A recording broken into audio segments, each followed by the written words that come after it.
Bien, hoy día entonces vamos a estar viendo la muerte de Abraham. Vamos a ver el último repaso del capítulo 25, los primeros 10 versículos en donde nosotros estaremos concluyendo con la vida de Abraham.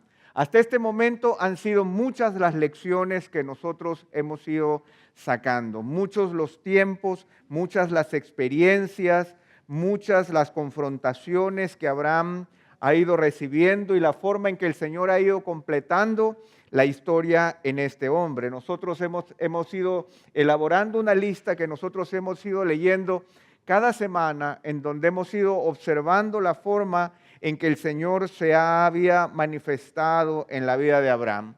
Y yo creo que estas listas nos ayudan también a preguntarnos en qué medida en nuestra vida también el Señor va completando su obra y en qué medida las lecciones van siendo aprendidas.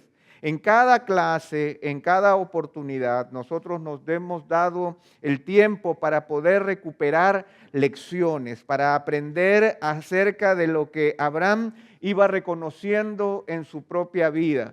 Una y otra vez nosotros los hemos ido leyendo y no queremos ahora ocupar el tiempo, pero simplemente quiero que ustedes puedan ver la cantidad de lecciones que nosotros hemos ido sacando en la vida de Abraham, cada una que tiene que ver con un detalle de sus circunstancias. No son lecciones académicas, son lecciones de vida, son momentos en los cuales el Señor ha ido tocando su corazón de diferentes maneras y mostrándole una y otra vez a Él lo que significaba caminar con el Señor, hasta que nosotros nos encontramos con esta parte.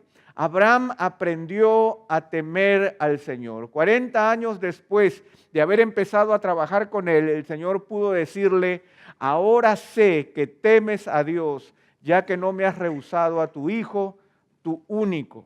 Lo interesante de esta afirmación es que Abraham tenía algo que ofrecer al Señor, algo que el Señor mismo le había dado y algo que él podía ponerlo delante del Señor. Ahora sé que me temes, ahora yo puedo percibir que después de este periodo largo de aprendizaje, ahora nosotros estamos caminando juntos. Y la semana pasada ya nosotros podíamos ver ya el hecho del decline, el empezar a caminar hacia el final de la vida y ya la muerte de Sara, que llevó a Abraham a actuar en fe al comprar un terreno para enterrar a Sara de manera permanente.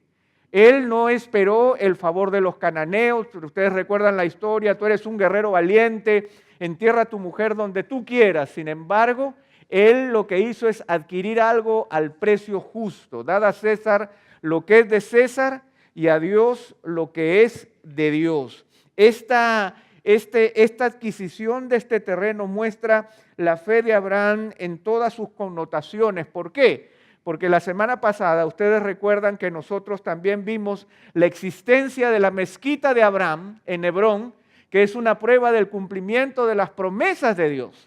O sea, la existencia de esta mezquita, que por tiempos fue dominada por los judíos, por tiempos dominada por los musulmanes, pero que es la cueva de Macpela y que todavía es el lugar en donde está enterrado Abraham, nos muestra el cumplimiento de las promesas de Dios. Este primer terreno adquirido por Abraham todavía le pertenece a la familia de Abraham y todavía es celebrado no solamente por los judíos, sino también por los ismaelitas. Entonces forma parte de la manifestación de la gracia de Dios. Nosotros también habíamos aprendido que Abraham, al enviar a su mayordomo a buscar esposa para su hijo fuera de Canaán e impedir que deje la tierra, estaba cumpliendo lo que el Señor dijo de él. Nosotros recordemos que en varios años antes, cuando iba a haber la crisis de Sodoma y Gomorra, el Señor dijo de Abraham: porque yo lo he escogido para que mande a sus hijos y a su casa después de él, que guarden el camino del Señor, haciendo justicia y juicio, para que el Señor cumpla en Abraham todo lo que él ha dicho acerca de él, que mande a sus hijos y a su casa después de él, que guarden el camino del Señor. Y eso es lo que Abraham estaba haciendo al buscar esposa para su hijo. Y ante esa actitud de fe, pues inmediatamente la providencia del Señor se manifiesta, no solamente en el hecho de que el mayordomo pudo llegar al lugar correcto, sino que pudo encontrar a la mujer correcta al manifestar Rebeca un carácter maduro y generoso. De eso hablamos bastante la semana pasada, cómo es que el Señor no solamente llevó al mayordomo al lugar correcto, sino a encontrar la mujer correcta que manifestó el carácter correcto.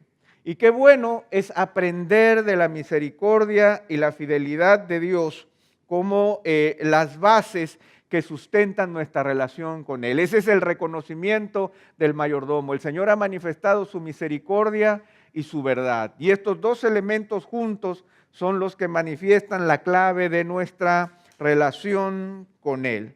Y por último, es bueno saber, ¿no es cierto?, que la obediencia al Señor no está puesta al amor o al romanticismo de pareja.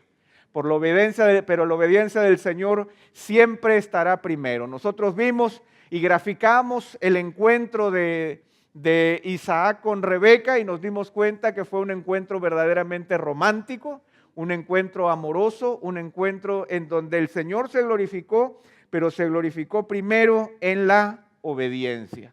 Y eso es algo que nosotros debemos aprender, como el Señor le dijo a Saúl a través de Samuel: ciertamente el obedecer es mejor que los sacrificios y el prestar atención que la grosura de los carneros. Entonces, hasta allí hemos llegado y ahora sí, nosotros llegamos al final de la vida de Abraham y nos vamos a encontrar con una sorpresa en el capítulo 25, en donde nos encontramos con la familia extendida de Abraham. Vamos a leer los primeros 4 versículos de Génesis capítulo 25.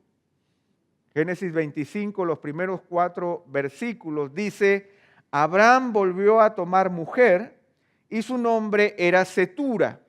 Y ella dio a luz a Simram, a Joksán, a Medián, a Madián, a Isbac y a Súa. Joksán engendró a Seba y a Dedán, y los hijos de Dedán fueron Asurim, Letusín y Leumín. Y los hijos de Madián fueron Efa, Efer, Hanoc, Abida y Eida. Todos estos fueron los hijos de Cetura. Ahora, ¿quién es esta señora Cetura que aparece de repente en esta historia? Bueno, para empezar, nosotros tenemos que decir que Cetura significa incienso.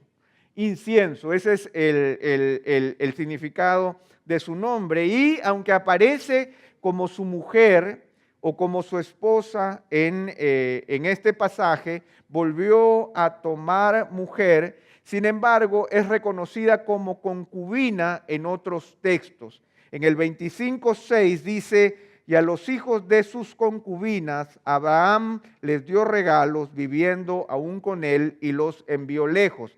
Y en Primera de Crónicas, el capítulo 1, el verso 32, se habla de ella como concubina. ¿Quién es esta señora y cómo es que aparece en el texto en este momento? Ahora, nosotros tenemos que pensarlo de esta manera. ¿Cómo lo ven los estudiosos? Permítanme mostrarles esta frase. Algunos estudiosos piensan que debido a la edad avanzada de Abraham, el énfasis como esposa de Cetura surge como consecuencia de la muerte de Sara, pero que ya era concubina de Abraham desde mucho tiempo antes. Recuerden que, de acuerdo a la cultura de su tiempo, un patriarca podía gozar de más de una concubina y por lo tanto es muy posible que esta mujer Cetura no apareciera ya en el ocaso de la vida de Abraham y que en ese momento le diera 6 hijos, renovando completamente su vigor, sino que por el contrario, al no formar parte de la historia principal, simplemente estaba relegada al final hasta que ante la muerte de Sara, ella ocupa un lugar importante. Entonces, sigamos con esta idea. De acuerdo a esta enciclopedia, una esposa secundaria o una concubina era propiedad del Señor. No era una mera sirvienta, pero tampoco era libre ni tenía los derechos de la esposa. El concubinato nunca fue visto en la Escritura como un estado feliz, pero sí como una realidad cultural del tiempo. Por lo tanto, las concubinas existían, no eran completamente sirvientas, pero tampoco eran mujeres libres. Los hijos tampoco tenían un lugar especial dentro de la familia y los hijos de la concubina no tenían el mismo estado que los hijos de la esposa. Se les consideraba como esclavos o sirvientes del hogar y eran parte de la herencia y no recipientes de ella. O sea, eran parte de lo que el patriarca podía entregarle al heredero principal. No eran recipientes de ningún tipo de herencia. Ahora, lo interesante del texto y lo que nos llama mucho la atención es que nosotros encontramos una familia en setura sumamente larga. O sea, son 6 hijos, muchos nietos, algunos bisnietos. Cada uno de ellos, de acuerdo a los estudiosos de la Escritura, representan algunos de los pueblos antiguos que se desenvolvieron y que fueron creciendo a lo largo de esa época. Sin embargo, esa idea no está absolutamente clara. Pero lo que sí a mí me sorprende, y seguramente les puede sorprender a ustedes, es cómo puede aparecer esta mujer tan fértil, ¿no es cierto?, en esta historia, en una historia en donde la infertilidad era tan notable, ¿no? En donde la infertilidad de Sara ocupa el primer lugar desde que aparece el nombre de Sarai en la Biblia, ya aparece su problema. Sin embargo, aquí nos encontramos con una mujer que le dio a Abraham 6 hijos, nietos y descendientes. Entonces, ¿qué podemos aprender de esto cuando lo descubrimos al final de esta historia? Es importante entonces notar que la fertilidad de Cetura no la convierte a ella en heredera de la promesa, porque la soberanía del Señor se manifestó en Sara por pura gracia y no en Cetura o Agar. La promesa del Señor estaba en el corazón de Dios, no estaba en la fertilidad de una mujer.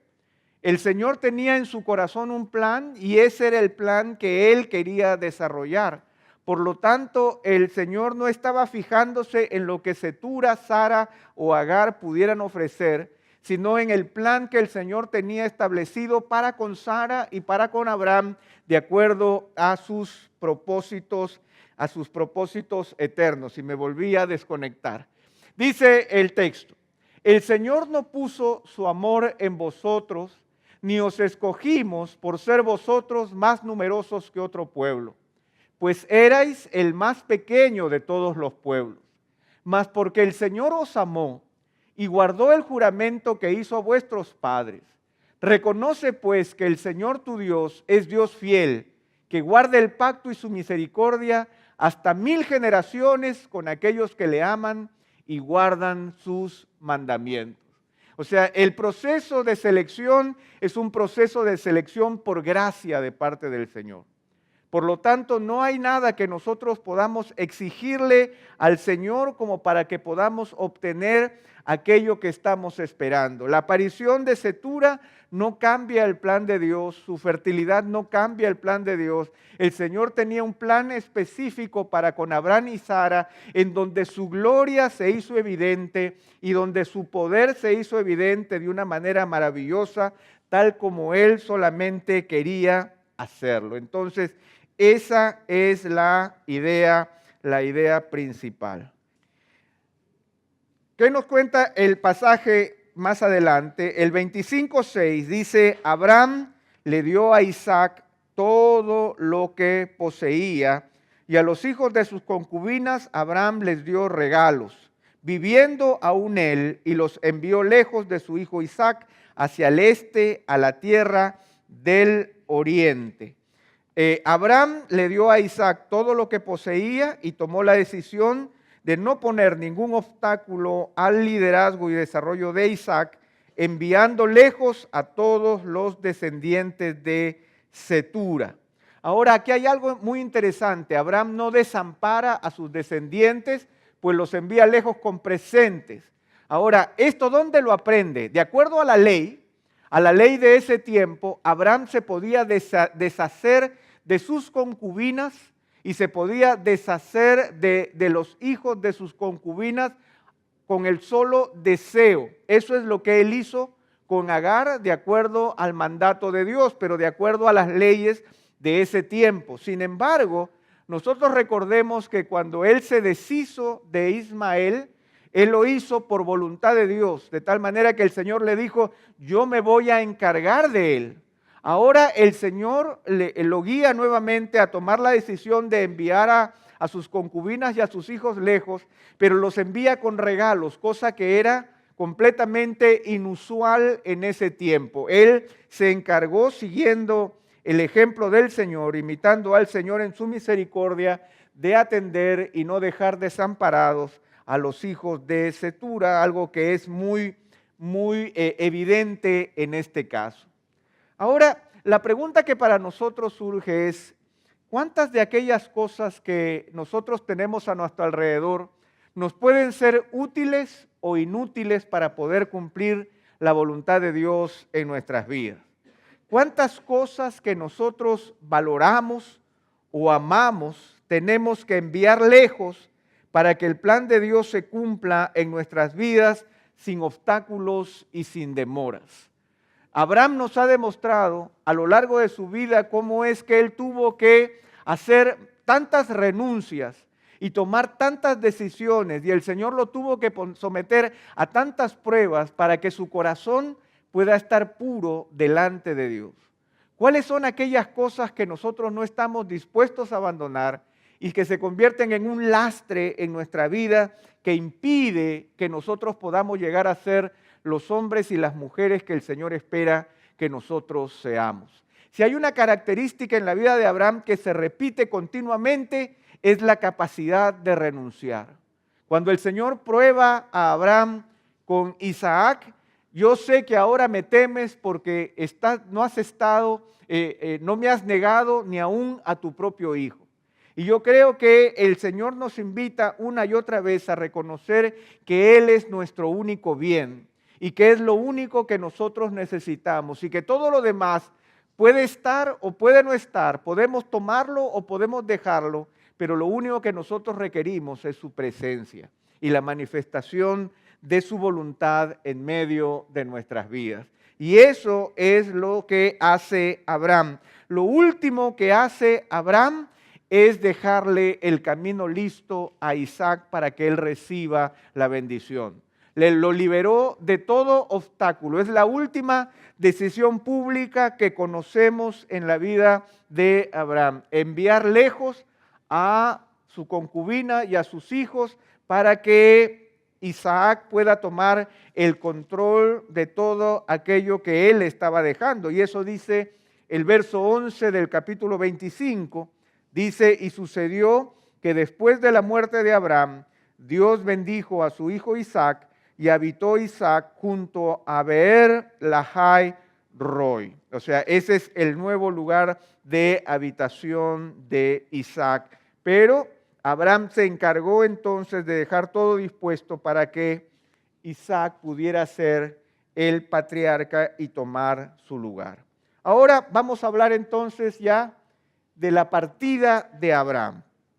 Abraham entonces está ya dejándonos después de un largo viaje que hemos compartido con él. Dice el verso 7, estos fueron los años de la vida de Abraham, 175 años. Abraham expiró y murió en buena vejez, anciano y lleno de días, y fue reunido a su pueblo. Y sus hijos Isaac e Ismael lo sepultaron en la cueva de Macpela, en el campo de Efrón, hijo de Zohar, gitita, que está frente a Mamre, el campo que Abraham compró a los hijos de Het. Allí fue sepultado Abraham con Sara, su mujer. Ahora, nuevamente nosotros nos sorprendemos con la brevedad con la que se informa la partida de Abraham. Es un pasaje sumamente corto. Se habla de su tiempo y de su partida sin mayores detalles. Sin embargo, si nosotros hacemos un cálculo, hasta el momento nosotros hemos recorrido con él 100 años de su vida. O sea, desde hace 9 semanas que nosotros estamos juntos, hemos recorrido 100 años de su vida. Desde que tenía 75 años en que salió de Harán hasta su muerte en Hebrón a los 175 años. O sea, nosotros hemos pasado con él 100 años de su vida. Ahora, cuando nosotros analizamos los eventos, estamos hablando de miles o cientos de eventos en esta larga vida de Abraham. No, no es necesariamente así. Nosotros sabemos que se trataron de eventos en esta larga vida muy peculiares, muy significativos, muy importantes, pero no fueron muchos. Por lo tanto, si hay algo que nosotros tenemos que aprender, que es que debemos reflexionar, es que la vida, nuestra propia vida, está sujeta o está hecha de grandes, y ustedes ven ahí la letra cortita, grandes y pequeños eventos. Es verdad que algunos eventos son muy significativos e importantes, pero también la rutina le da significado a nuestra vida. A veces nosotros cuando leemos una historia creemos que Abraham combatió, peleó, sufrió, ganó, y etcétera, en una serie de eventos que hicieron de su vida una vida muy pequeña y muy reducida de grandes eventos. Pero en realidad su vida también estaba nutrida de la rutina, de la vida diaria, de aquello que ocupa la naturalidad de la existencia. ¿Cuántas veces seguramente compartiendo en familia? ¿Cuántas veces compartiendo una cena? ¿Cuántas veces haciendo una caminata? ¿Cuántas veces conversando con la familia extendida que él tenía? Lo cierto es que el Salmo 139 dice de una manera muy clara: oh Señor, tú me has escudriñado y conocido.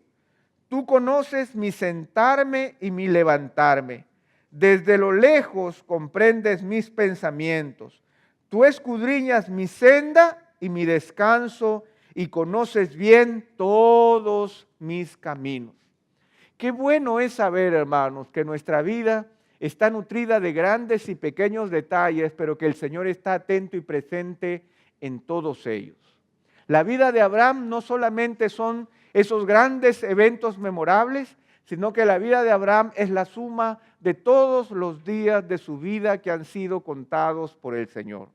De la misma manera nosotros debemos gozarnos en su presencia en todos los momentos de nuestra vida. No solamente disfrutar del objetivo, sino también del camino para llegar a ese objetivo. Disfrutar en las mañanas un buen desayuno, disfrutar una reunión distendida con la familia. Nosotros luchamos en medio de las pruebas y nos peleamos en las dificultades y tratamos de salir adelante en las grandes decisiones importantes de la vida que marcan nuestra existencia de una manera muy significativa. Pero el Señor conoce mi sentarme y mi levantarme.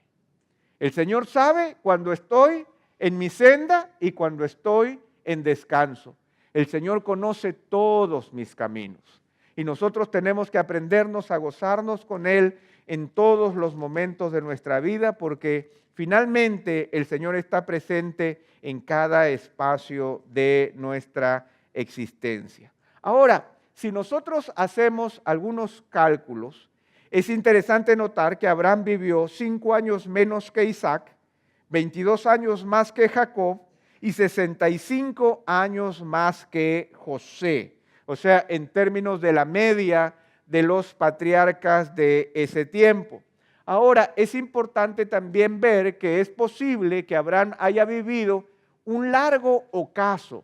O sea, que Abraham no necesariamente fue el líder patriarcal hasta el último segundo de su vida, sino que como cualquier otra existencia, es muy probable que él haya vivido un largo ocaso en donde fue dejando de participar directamente en todos los eventos de la vida familiar. Hay muchos estudiosos que piensan que Abraham tiene que haber conocido el nacimiento por lo menos de Jacob y Esaú, y tiene que haber participado de algunos eventos importantes de la historia ya de Isaac y del resto de los patriarcas, pero ya no de una manera directa, porque él ya estaba atravesando por el largo ocaso de su vida. Por eso es que, volviendo nuevamente a la palabra, este texto es sumamente importante. Los días de nuestra vida, ya dice el salmista, llegan a 70 años y en caso de mayor vigor a 80 años. Con todo, su orgullo es solo trabajo y pesar, porque pronto pasa y volamos. De tal manera que el salmista le pide al Señor: Señor, enséñanos a contar de tal modo nuestros días que traigamos al corazón sabiduría. Señor, enséñame a contar de tal modo tus días que traigamos al corazón sabiduría. Y yo creo que en la reflexión acerca de la partida de Abraham, nosotros podemos encontrar ciertamente mucho significado en cómo se expresa la muerte de Abraham, en esta fase final en donde se nos habla acerca de quién fue él y cómo es que él partió. Dice el verso 8, Abraham expiró y murió en buena vejez, anciano y lleno de días, y fue reunido a su pueblo. La primera frase que aparece en el texto dice: Abraham murió en buena vejez. Cada una de estas pequeñas frases son muy significativas porque la palabra buena vejez provee la idea de una vida placentera, una culminación agradable de la vida. Buena vejez no solamente implica que él murió saludable, tiene que ver con el ánimo espiritual, con el estado anímico de Abraham. Él vivió una vida placentera, él llevó una vida agradable hasta el final. Esa es la primera expresión que nosotros encontramos. La segunda expresión tiene que ver con anciano y lleno de días. Anciano y lleno de días, literalmente la palabra lleno es saciado, dando el sentido de haber vivido una vida plena al haber completado el propósito de Dios para él. O sea, por un lado es una vida agradable y una vida completa, una vida que no ha dejado nada en el camino. Esa es la intención del pasaje. Murió en buena vejez, murió anciano y lleno de días. O sea, la idea es saciado de días. Él completó su tarea, completó su etapa, completó el propósito. Entonces, y él fue reunido a su pueblo, dando la idea de la esperanza de la vida después de la muerte y la continuación de la vida humana. O sea, nuevamente, Abraham no se ve a sí mismo como un ser único y ejemplar, sino que se ve parte como la concadenación de la vida humana, del hecho de haber venido y haber partido y volver a reunirse con su pueblo, volver a reunirse con los suyos. De tal manera que el comentario del púlpito dice: las tres cláusulas nos dan un elevado concepto de la vida del patriarca como una que había degustado lo dulce y lo amargo de la existencia humana. Alguien que de esa manera estaba maduro y listo para entrar en una esfera superior. O sea, la pregunta es, hermanos, ¿nosotros también nos estamos preparando para entrar en una esfera superior? Yo creo que nosotros aquí podemos hacer una comparación. En la siguiente frase, ustedes vamos a poder comparar qué diferencia con las palabras de su nieto Jacob en su encuentro con el faraón. Yo quiero que ustedes noten la diferencia. Cuando ya anciano, Jacob es llevado a Egipto para su encuentro con José, y José se lo presenta a Faraón. Jacob le dice a Faraón: los años de mi peregrinación son 130 años. Y miren sus palabras: pocos y malos han sido los años de mi vida. Pocos y malos. ¿Qué diferencia con la frase de Abraham? Yo estoy saciado y completo. O sea, una vida agradable y completa. Jacob no puede decir lo mismo de su propia existencia, pocos y malos. Y entonces eso nos lleva a pensar que nosotros podemos vivir una vida y morir en buena vejez y saciados, o tener años pocos y malos. Por lo tanto, a nosotros nos toca el poder evaluar nuestras vidas y saber cómo la estamos llevando también hasta el final. Señor, enséñanos a contar nuestros días de tal manera que traigamos al corazón sabiduría, que traigamos al corazón sabiduría. Yo quiero poder llevar una vida, no en que me vaya convirtiendo en un viejito amargado, sino una vida agradable. Una vida en donde yo entienda que los propósitos, las etapas de mi vida se han ido cumpliendo y yo no voy dejando nada en el camino por realizar con respecto a su voluntad. Lo cierto es que luego, de manera significativa, y vamos a la siguiente lámina, dice el verso 9, y sus hijos Isaac e Ismael los sepultaron en la cueva de Macpela. Este encuentro es significativo porque muestra el poder de la reconciliación entre los dos hermanos delante de la tumba de su padre. Esto es algo inesperado, pero es algo que nosotros podemos observarlo y podemos encontrarle un precioso significado. A pesar de todo el conflicto que habían tenido estos dos hermanos y a pesar que no aparecen los hijos de Cetura, con igual nosotros nos encontramos aquí con un encuentro muy significativo.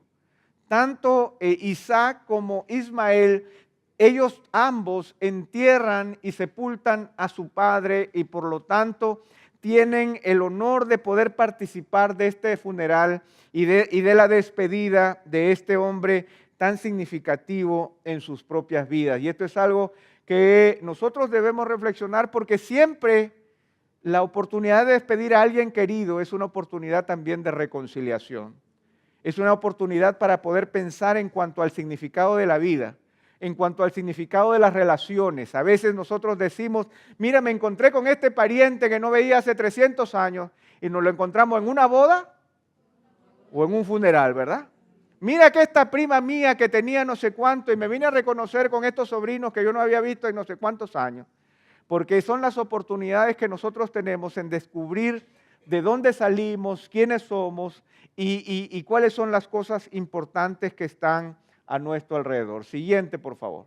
Hoy en día poco hablamos de la relación inevitable entre la vida y la muerte. Hoy día yo quisiera que podamos cerrar este capítulo reflexionando también a través del significado de la muerte, porque la vida de Abraham para nosotros es muy importante y quizás el pasaje que nosotros más usamos es el capítulo 12 de Génesis, en donde Abraham empieza el viaje, pero nunca nos detenemos en hablar acerca del fin del viaje de Abraham. La muerte se ha venido a ver en nuestro tiempo como un evento inesperado, casi sorprendente, del que no debemos hablar y menos prepararnos, salvo claro que tengamos alguna enfermedad terminal.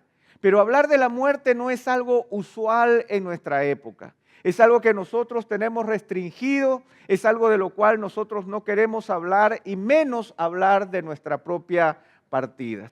La muerte es consecuencia del pecado, pero el fin de nuestra vida terrenal está en la soberanía de Dios. Esto es algo que nosotros debemos engranar dentro de nuestra espiritualidad. Nuestra muerte es algo que el Señor anhela la muerte de sus santos. Esa es una expectativa de parte de Dios. ¿Por qué?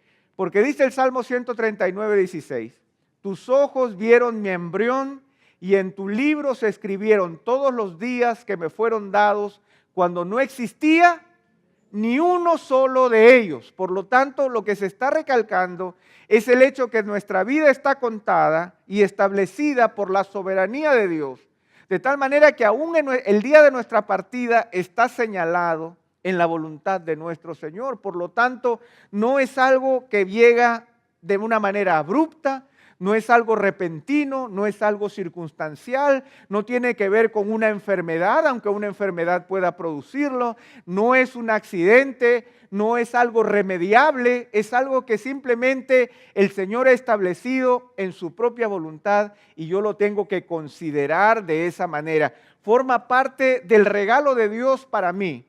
El Señor me depositó en el vientre de mi madre y el Señor conoce el día de mi partida. Si yo le voy a sacar provecho desde el día de mi nacimiento y voy a sacarle provecho a las diferentes etapas de mi vida, yo también tengo que considerar muy seriamente que mi vida tiene un punto final establecido por Él. Un punto final que el Señor ha establecido en su soberanía. Por favor. Nosotros como cristianos vivimos, y lo sabemos, con una doble ciudadanía en este mundo y en el reino celestial. Esta esperanza es fundamental para el desarrollo de nuestra vida espiritual. El apóstol Pablo decía, si en esta vida esperamos solamente en Cristo, somos hombres dignos de lástima. O sea, nuestra vida espiritual nos permite saber que nosotros tenemos un pie en esta tierra, pero que también somos ciudadanos de un reino celestial. Que el Señor nos ha dado vida, pero no solamente para vivir en esta tierra, sino que también nos ha dado vida eterna. De tal manera que nosotros vivimos entre dos mundos. Y el vivir en esos dos mundos son los que le cargan de energía nuestra vida espiritual. Si nuestra espiritualidad solo recurre a nuestra temporalidad, no vamos a cargarnos lo suficiente para entender quiénes nosotros somos delante del Señor. Mi reino no es de este mundo, dijo el Señor. En el mundo tendréis aflicción, pero confíen, yo he vencido al mundo. El cielo y la tierra pasarán, pero mis palabras no pasarán. Nosotros tenemos que tener muy claramente en nuestra mente y en nuestra alma que estamos de paso. Por favor. Dice el Señor Jesús en Juan capítulo 14. No se turbe vuestro corazón, creed en Dios, creed también en mí. En la casa de mi Padre hay muchas moradas. Si no fuera así, os lo hubiera dicho, porque voy a preparar un lugar para vosotros. Y si me voy y preparo un lugar para vosotros, vendré otra vez y os tomaré conmigo, para que donde yo estoy, allí estéis también vosotros. ¿Cuál es nuestra expectativa? Nuestra expectativa no está aquí.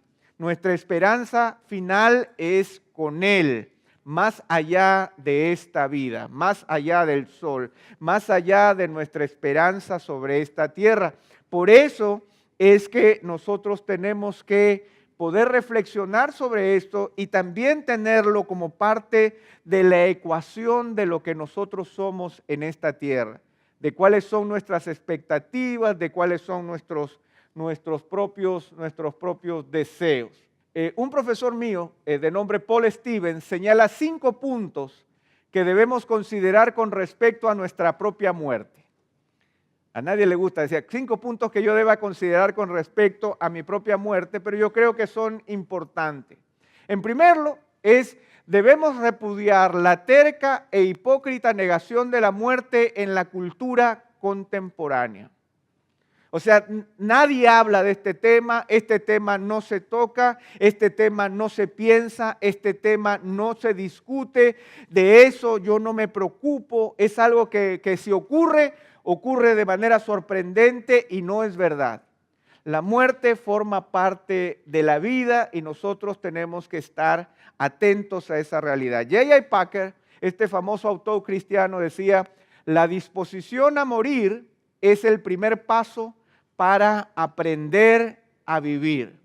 El hecho de que yo conozca mi propia temporalidad va a hacer que yo pueda analizar aquello que vale la pena tener aquí, aquellas cosas que no vale la pena tener, aquellas cosas por las que debo luchar, aquellas cosas por las que no debo luchar. Pero yo tengo que tener esta disposición y este reconocimiento. Y como lo decía el apóstol Pablo, pues para mí el vivir es Cristo y el morir es ganancia. O sea, esto es una evidencia más de una espiritualidad de nuestra temporalidad que es importante que nosotros analicemos y que nosotros establezcamos en nuestra propia vida. El punto siguiente: nosotros podemos atesorar la vida como buena y realmente florecer en la tierra, pero no es nuestro fin último.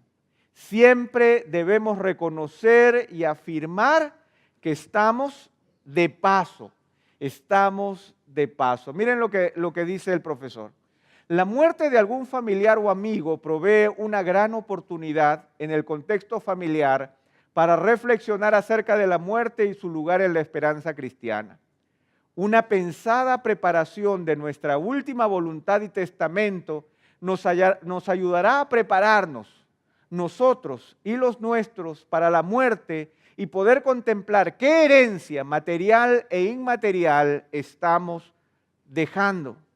El poder reconocer nuestra propia temporalidad, no solamente porque tengo una enfermedad terminal, no solamente porque estoy viendo que todo se acaba, sino porque es una realidad presente, inapelable, es quizás la realidad más certera que nosotros podemos tener sobre nuestra vida, nos lleva a que nosotros tengamos una respuesta con respecto a nuestra muerte y que nosotros podamos reflexionar sobre la esperanza que va más allá de esta vida.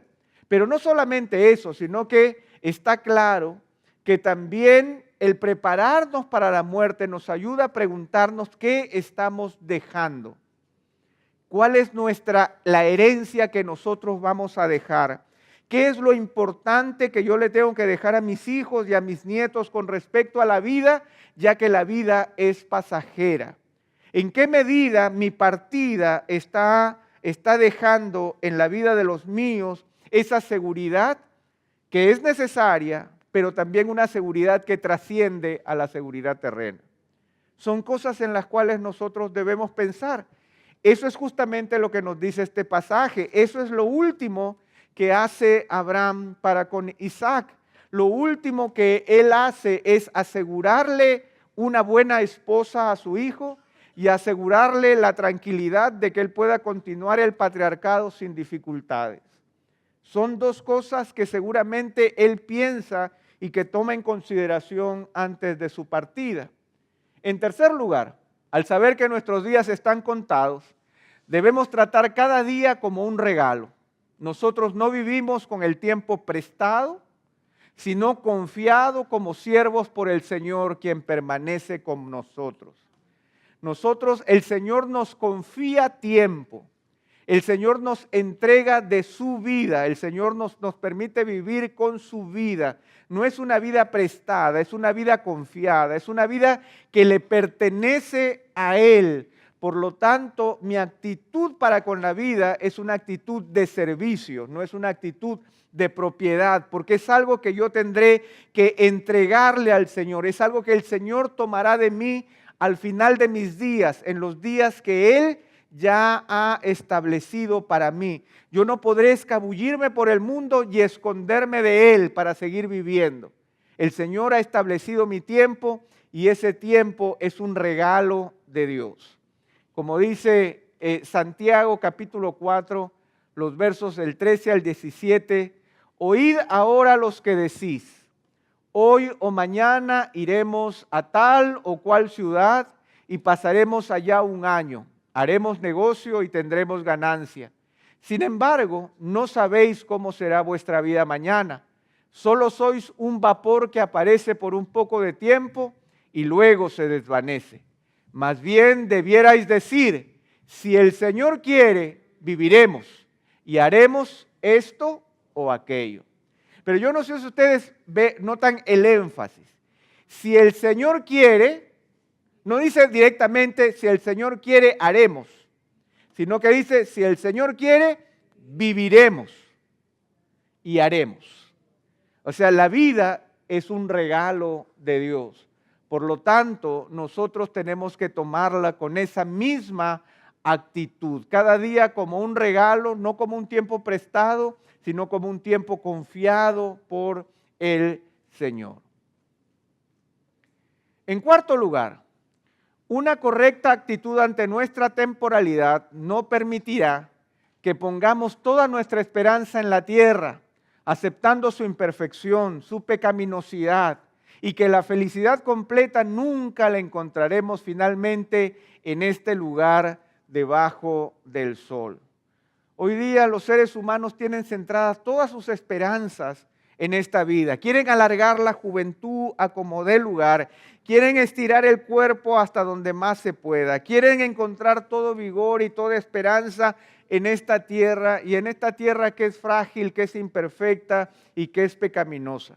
En la medida en que nosotros descubrimos nuestra propia temporalidad, entonces nosotros podemos reconocer que estamos de paso.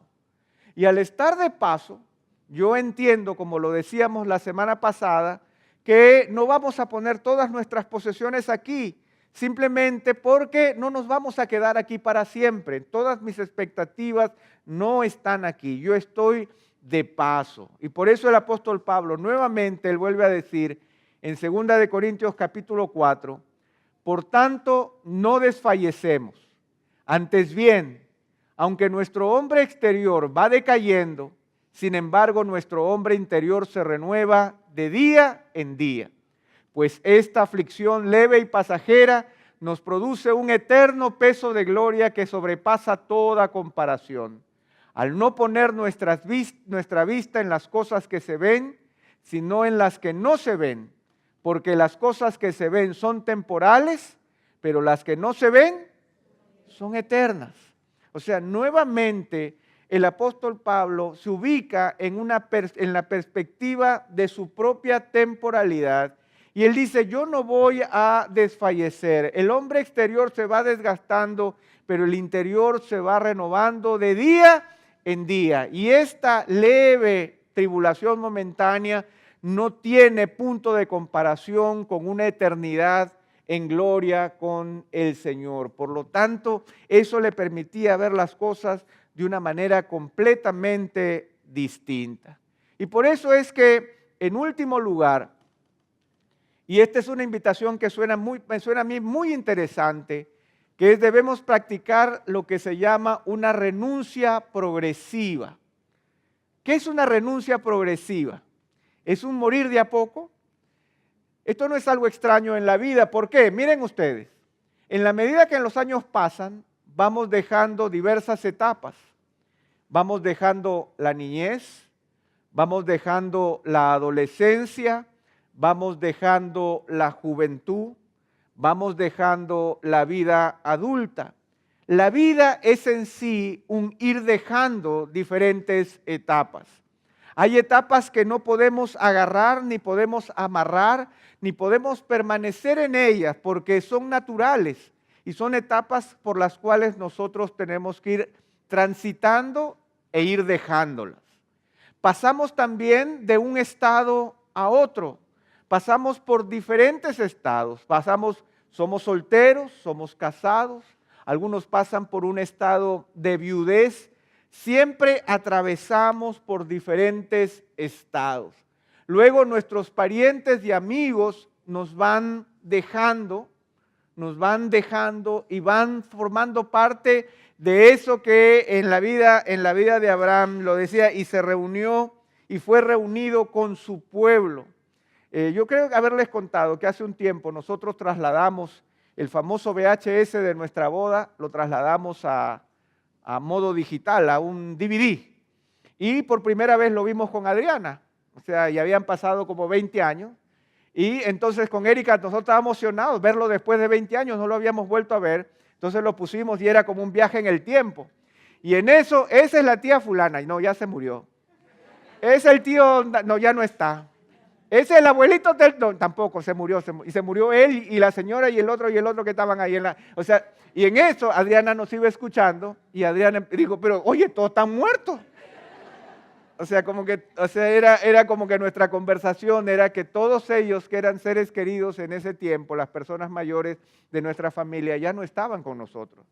Y eso es parte de nuestra renuncia progresiva, saber que nuestros parientes y amigos también nos van dejando, nuestros hijos dejarán el hogar, para al final nosotros también tener que dejar nuestras ocupaciones e ir perdiendo nuestra fortaleza y nuestra salud.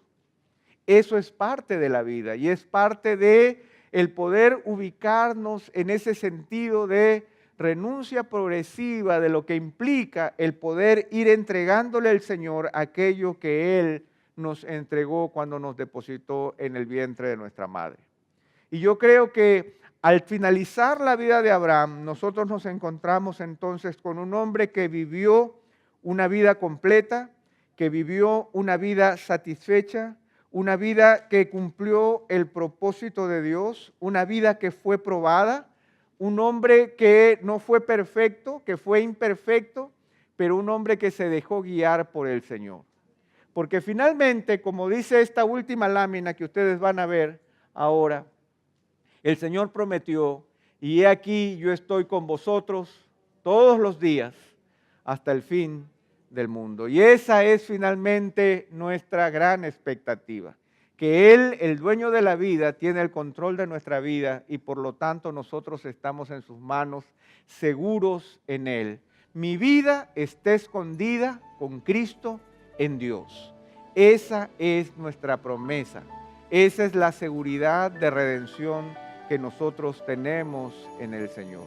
Por eso es que al finalizar con la vida de Abraham, simplemente nos quedamos con una vida hecha, una vida agradable, una vida completa, una vida que sirvió al Señor y una vida que permanece en el recuerdo, en el tiempo, recordando a este hombre que supo sujetarse al Señor y supo caminar con Él.